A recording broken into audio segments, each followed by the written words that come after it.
show opens in Ravka, a nation which is divided into two from east to west by a deadly and mysterious force called the Fold. The Fold is considered a region engulfed in darkness and infested with beasts. Ever since it was created, Ravka has been at war with its surrounding nations, Fjerda in the north and Shuhan in the south. Due to this, Ravka is heavily guarded by armies consisting of first and second units. The first army are normal soldiers, while the second army are called Grisha, the elite ones with special abilities. In East Ravka, we are introduced to our protagonist, Alina Starkov, who is traveling to the coastal army camp in Kribirsk with her fellow first unit cartographers. On the way, she reflects on her past memories, in which an orphanage supervisor told her that it was the Fold that claimed Alina's parents' lives. Upon arriving at the Fold, Alina reunites with her childhood best friend from the orphanage, Mal Orestev, who is now a tracker with the First Army. Both of them expect to be together for a while, as their units have been paired up for a mission serving at the edge of the Fold. However, their happiness is short-lived, as their commander chooses Mal as a part of a special team who will cross the Fold to trade supplies. Alina is concerned for his safety, as it's an extremely dangerous journey, but they can do nothing about it. That night, Alina doesn't receive any food just because her mother was from Shuhan. Seeing this, Mal decides to sneak into a tent of the Second Army. Because of their powers and status, the Grisha army receives fresh food and good lodging, so Mal goes to steal some fruit for Alina. Unfortunately, he's caught by a Grisha named Zoya, who can manipulate air, but instead of punishing, she begins flirting with him and even tries to convince him to spend the night with her. Even in a world of total fantasy, pretty privilege is very much a thing. Mal instantly turns her down as he has to be with his friend, but he then presents the bowl of fruits to Alina and the two eat together. During this, Alina is clearly worried for Mal and tells him not to go on the mission, but he must. The next morning, Alina, who still doesn't want to get separated from Mal again, comes up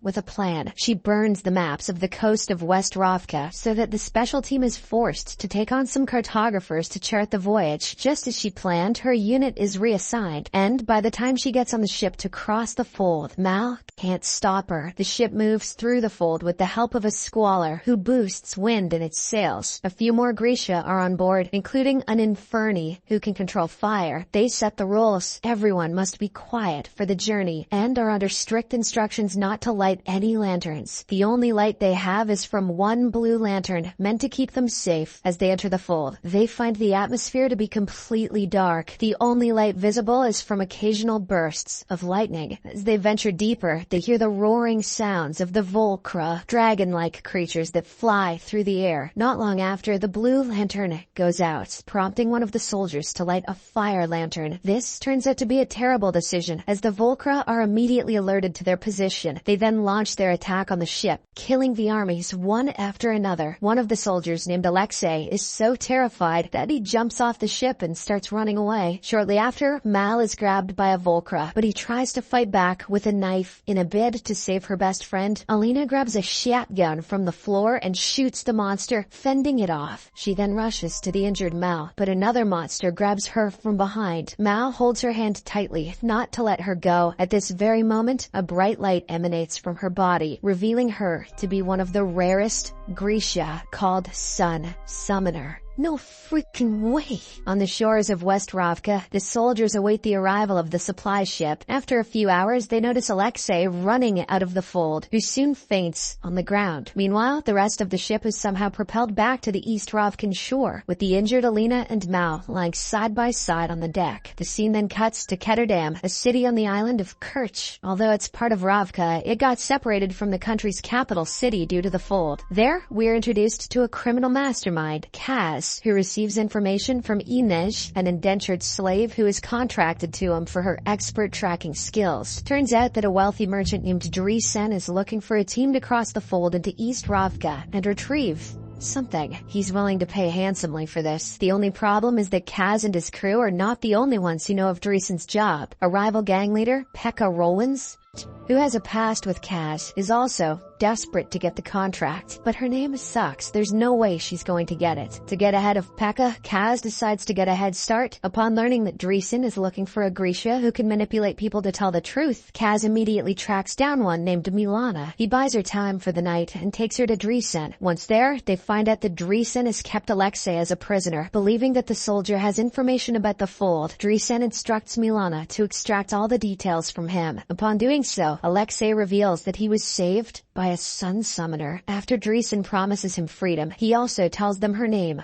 Alina Starkov. However, Dreesen ruthlessly guns him down after retrieving this information. He then orders Kaz and his team to traverse the fold and bring Alina to him. The scene then cuts to a flashback showing Mal, Alina, and other children listening to a storyteller in the orphanage. During that, some second army visited the orphanage to test the kids in order to determine whether they were Grisha. Fearing that the two of them might be separated, Alina and Mal ran away from the orphanage building and hid in the field. Back in the present, an injured Mal is taken to a medic in the first army camp, while Alina is taken to a healing Grisha. After a quick treatment, she is escorted to a second army tent where General Kirigan is waiting for her. He confronts her regarding her powers, but she's still in denial and claims herself to be a cartographer. As a result, he cuts her arm, and much to everyone's surprise, a bright beam of blinding light emerges from her body. Well, I'll be damned. She's a shiny magic princess. Before Alina can even process her new Grisha identity, she's whisked away and taken to the little palace to train under the eyes of Kirigan and the king. Meanwhile, in Ketterdam, Kaz is desperate to find a way across the fold. However, Inej has another problem. She's still property of a brothel owner, Helene, who has been renting her out to Kaz. She won't be allowed to leave Ketterdam without Helene's permission. It turns out that Kaz has been slowly paying off her debt, but he doesn't have enough to buy her freedom just yet. Later that night, he is visited by Pekka and his men, who immediately start beating him up for taking Dreesen's job. He offers Kaz two options: back out from the job, or else he'll execute him. He then leaves after providing Kaz with some time to think. Afterwards, Kaz spots a woman in his casino who is counting the money in the same way as the East Ravkans do. Suspecting that she's from the other side, he summons her to talk to her in private. After a brief persuasion, she admits that her daughter is a Grisha, and not wanting to be separated from each other, they fled here. Hearing this, Kaz instantly offers her some money to know how they managed to make it across the fold. She doesn't know much, but she has a name: the conductor who helped them. On the other hand, Inej is summoned by Helene, who already knows of Dreesen's job. She has a proposition for her. She'll settle Inej's entire debt if she kills a man for her. Helene implies that the man is a human trafficker and hands her an address where he can be found. Inej is reluctant as it's against her religion, but she's unable to turn down the proposal because of its reward. It is revealed that he's the same conductor whom Kaz is looking for. While on the way to the little palace, Alina and the escorting second army are ambushed by a group of Fjerdans. Because of their overwhelming numbers, they manage to take down several Grisha and guardsmen. One of the assailants almost gets to Alina, but Kirigan shows up and uses his shadow magic to cut him in half.